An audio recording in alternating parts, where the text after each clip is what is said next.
the driving vlog. Welcome back.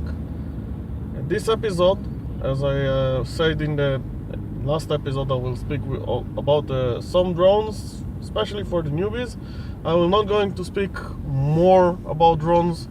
Maybe a little bit I will touch on aerial photography because this is what I'm doing for fun. It's not business or something like this. I'm doing it in a free time from work and when the weather is allowed to do it. I'm taking the drone with me in the car into my travels and also carry it to aircraft, to the airport. Not flying on the airport, but taking it with me into flight. There is no problem at the moment to take a drone to aircraft, to the airport. The limit is 2 batteries for a drone, normally total under 160 watts. And also, I will not do anything about the aircraft. If you have a carbon propellers, so I will recommend to put them in the checked baggage, not in the hand luggage, because they can actually think it's something sharp. But I didn't had any issue with taking my drone into an aircraft. So let's start.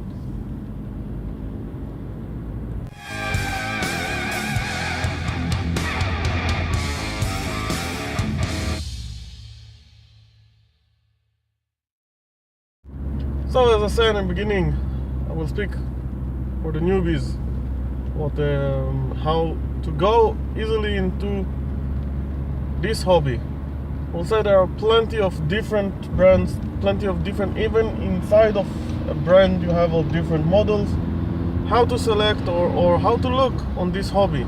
And I will have, let's ask yourself a question. Do you coming from the RC hobby or from a photography hobby? Because this is combined, most of them combine those two things together. And if you don't have one of these hobbies, not flying RC aircraft or not doing some photography or video, so it can be that you will buy, you will fly it a little bit, and then it will be okay, that's all. You had your fun and now it's not interesting anymore. So before doing this, I will always recommend, and also for flying, to practice about flying, I will recommend to buy the cheap ones. I mean, like the Sima X5HW, which gives you a barometer, so it's some kind of simulate the bigger drones, the Unique or DJI. And with this, you can actually play a little bit not in the backyard, but in the fields and stuff like that. Feel it, see if you're attached or attracted to it, because there are two options. One, if you attract to it, maybe you're attracted to the adrenaline of flying it, so you will probably want to go into the direction of racing quads. The racing quads are a smaller one, really boost with energy, flying really fast, and you're using those some kind of goggles to see what the camera is transmitting to you. And this is how you fly it normally in obstacle area and object, flying around object, flying above object, doing some loops, doing some hoops. And this is racing quad. It's more for adrenaline and less for aerial photography. You can see that people attach good cameras to those kind of drones, but I would say that for me, when I see this, it's nice to see from time to time a video from a racing quad, but it's not really interesting. It's not landscape, it's not other stuff. Yes, narrow lanes on the A8, and it's not really something that, you know, give you something, but it's nice to see. And aerial photography are less really, you don't really fly the aircraft. It's more you're an input for the aircraft. They are more smart drones with all the sensor, with the GPS, GLONASS. This is the Russian version of GPS. You have a compass, barometer, and a lot of other measurement units that actually they are controlling the aircraft. The aircraft taking decision by the data that you get from all of those sensors. So you are actually the input, one of the inputs, like another sensor, but you're just saying go there, do that, start, take a picture, start, take a video. So there is no so much adrenaline in this, but the benefit is if you like photography, if you want to have a nice video and a nice scenery.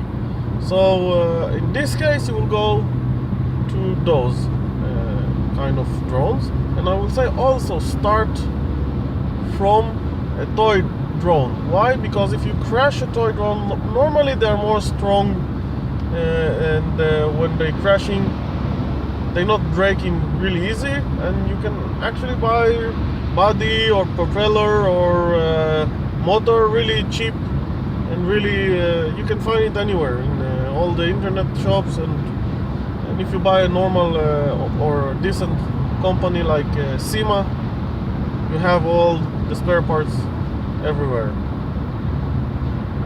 So I will say crash $100 or €100 drone, learn, and when you need those skills on the expensive drones, you will have them. Because if you will, even if I will take now for a really fresh beginner, never fly a drone, I will give him my drone. I have blade diploma. It's really easy. You just say up, down, left, right. It's really easy, so you don't really fly it. But if I will have some error in the compass or in the GPS system or in the barometer system, so I will need to switch to manual mode. It's like to fly the cheapest drone that you can buy, but to fly this one without crashing it into the ground or to a tree, back to me and land it safely. So cheap drone sometimes give you the skills to fly. Then if you're going to buy an expensive one, it will give you the skills or the instinct to avoid some errors, to avoid some mistakes. And if you have a problem, you can 90% of the time people that started like that and they know how to fly manage to maneuver it to safe land. And a lot of people that I see it in the forums, especially with the Mavic, that a lot of people coming from without background crash it in the first or the second flight when they have some issue and then just crash it. So this is for now. If you don't know the rules of your country, learn them before you buy a drone, any drone. And you can see in the episode before about the rules and regulations of drones. That's all for now.